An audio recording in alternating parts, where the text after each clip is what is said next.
Yo,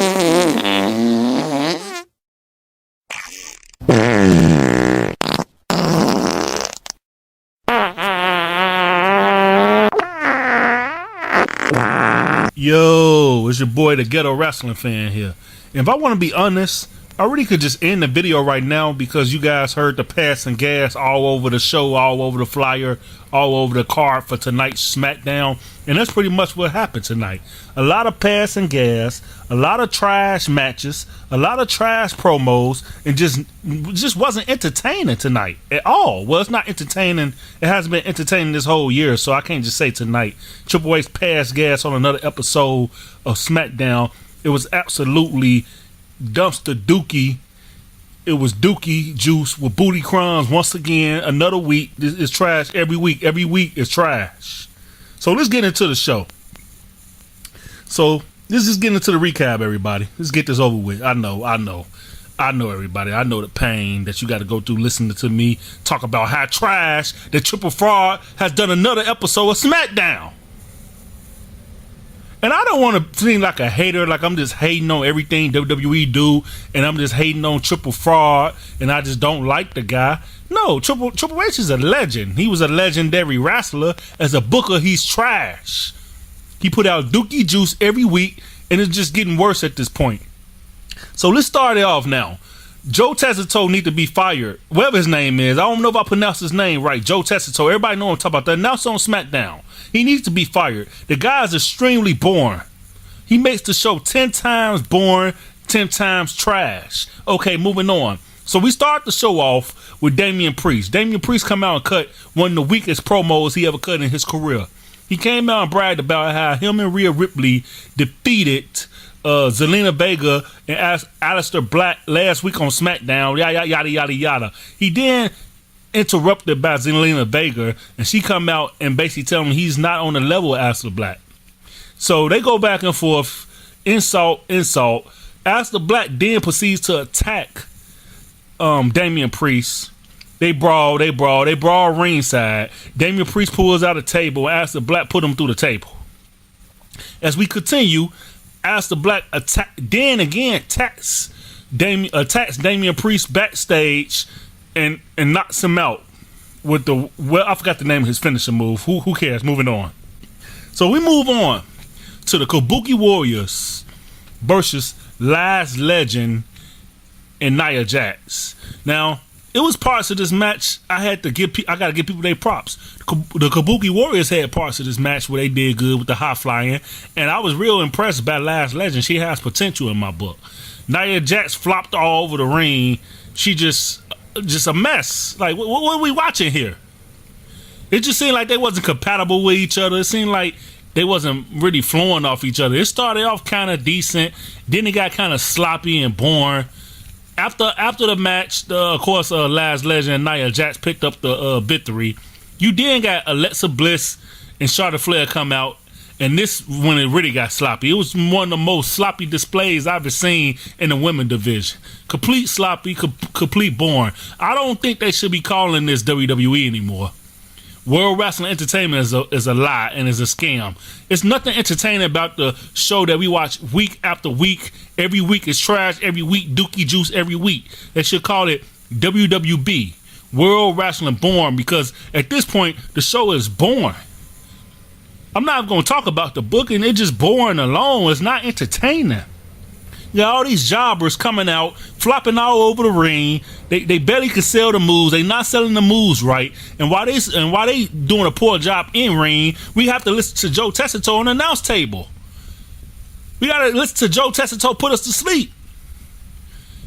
I mean, Baron. Well, I can't. I'm for to call him Barry Corman. His tag team partner. These guys so much of a jobber, I can't even remember their name. I'm forgetting a lot of names nowadays. What's going on with that? Anyway, moving on. So we get to the segment where Nick Aldis is having to sit down one-on-one with Drew McIntyre, and he's basically going over stipulations for his return, because everybody know out the blue, Drew McIntyre has been suspended, and he's not able to be on SmackDown, but somehow he was able to be at the Saturday main event, costing messing up a perfectly good match between Cody Rhodes and Alba. I mean, the booking just don't make no sense. It don't make no sense. I don't know who's writing this. Who's writing these scripts down? Who's writing this booking down? Who's giving the green light to this poor booking? It's just ridiculous, man. Anyway, Nick Aldis tell Drew McIntyre if he reinstate him, well, he gave him a couple stipulations and a couple alternate rules he want him to follow if he come back. Drew McIntyre then says he wanted a contract when he do come back. Of course, he gonna get a WWE title match against Cody Rhodes, but he don't want Cody Rhodes to touch him. If Cody Rhodes touch him, he want him to be stripped of the WWE title. So as they going over the contract, it seems like they agree to the contract. Cody Rhodes appears out of nowhere at Drew McIntyre's house and attacks him. Like even the little segments they doing is ridiculous and trash and boring. So anyway, moving on. So next we move on to the match between Alba and Julia. This match was complete trash. Dookie juice with booty crumbs sprinkled on top. Who booked this match? Julia lost the United States title back to Chelsea Green, and she haven't been on TV for I don't know how long. Now she's back, and she's back in a number one contender slot to be facing Chelsea Green for the United States title in the future. Can we give somebody else a chance at the title? It's like they keep booking the same wrestlers and repeat over and over and over again.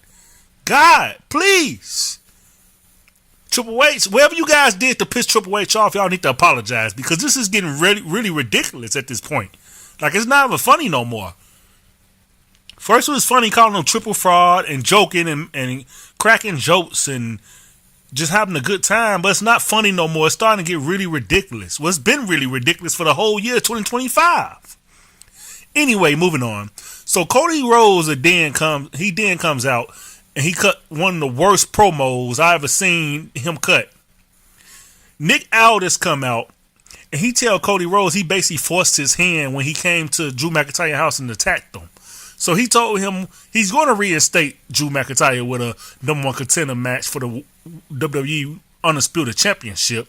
And when he come back, Cody Rhodes cannot put his hands on Drew McIntyre or he will be stripped of his title.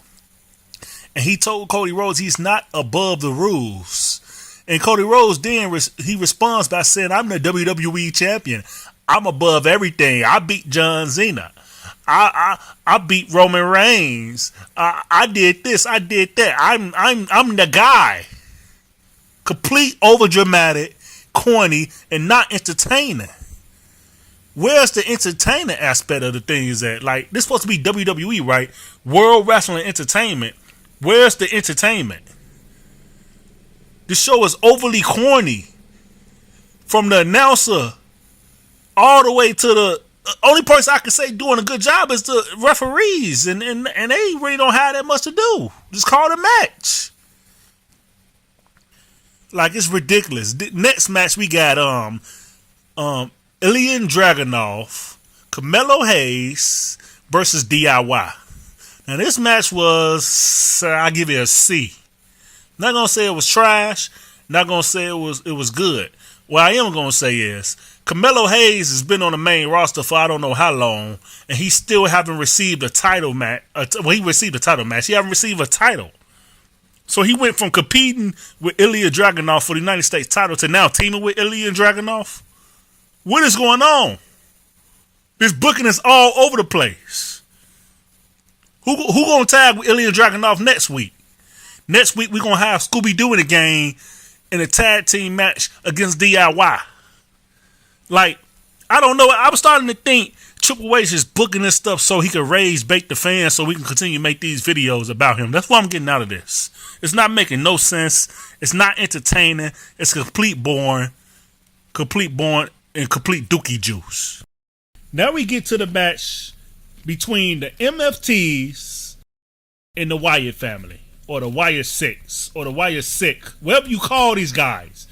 I feel like Uncle Howdy and the Wyatt Six had potential when they first came back after the Bray Wyatt tragedy, RP Bray Wyatt. But WWE fumbled the ball when it came to these guys because they had all the potential in the world to be like the next Sinister, like a new Undertaker and Kane or Mankind. They had that type of vibe, like they could have been a new generation of dark talent in the WWE. But these guys it's just not entertaining. I'm sorry. I have to keep it real. I know I keep saying negative stuff. I don't want to be too negative, but I have to tell the truth. Or do you guys prefer I lie? The Wyatt Six is extremely corny. Man, I don't know what to say. I don't even know what to say, man. I'm lost of words. Because I have faith in the Wyatt Six. I like the Wyatt Six. When they first came back and destroyed everybody on Raw, I was one of the guys rooting for them. But over the time, Triple Fraud destroyed them like he did everybody else. It's like it was a joke going around for AEW. AEW is where talent goes to die. WWE is where talent goes to die, get buried, and get slaughtered to the point where there's no more they can do, even outside the company. Like Triple H's burying talent so bad, if they leave the company, go somewhere else, it's like they're not gonna be taken serious. I just don't get it. And I don't have no faith in the MFTs. I'm not a fan of the MFTs. I don't want to see the MFTs. Only person I like out this whole stable is Solo. Solo got potential. I feel like he should have been WWE champion by now. That's just my opinion. I don't want to see the Wyatt Six. I don't want to see the MFTs. I don't want to see neither one of these stables. Matter of fact, for this whole match, I should have just put the fart emojis back on. The fart sounds. Because it's complete trash and dookie juice every week for the whole year. For the whole calendar year of 2025, it's been complete dookie juice. No exaggeration. This show was trash. Triple H should be ashamed of himself. Every week, week after week after week after week, dookie juice. And the funny thing about it, WWE Smackdown is supposed to be going to 3 hours, back to 3 hours. It's supposed to be going back to 3 hours. So we're going to get 3 hours of dookie juice in 2026. It's going to get worse before it get better. All the talent's been buried. And that's another thing. I don't get, why would you guys book Drew McIntyre and Cody Rhodes in another championship match? Just to bury Drew McIntyre again? So they're going to bury Drew McIntyre 3 times in 1 year against Cody Rhodes? It was at least 2 times, but I think it was 3 times they had buried Drew McIntyre against Cody Rhodes. Drew McIntyre's been jobbing out the talent for the last 2 years. This is ridiculous, man. I got to go check my blood pressure. He's stressing me out with this dookie juice. Triple H is passing gas every week on the card, on the script, whatever they do to prepare the show. He's passing gas and just taking a crap all over the content every week. But man, I said my piece. I don't know what more I can say. Make sure you subscribe and comment.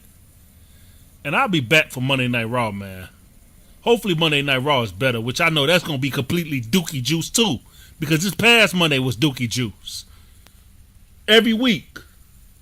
No one want to see Uncle Howdy sit in the chair and rock back and forth while a match is going on. Try something new. Do something new. I don't get it. I'm gone, man.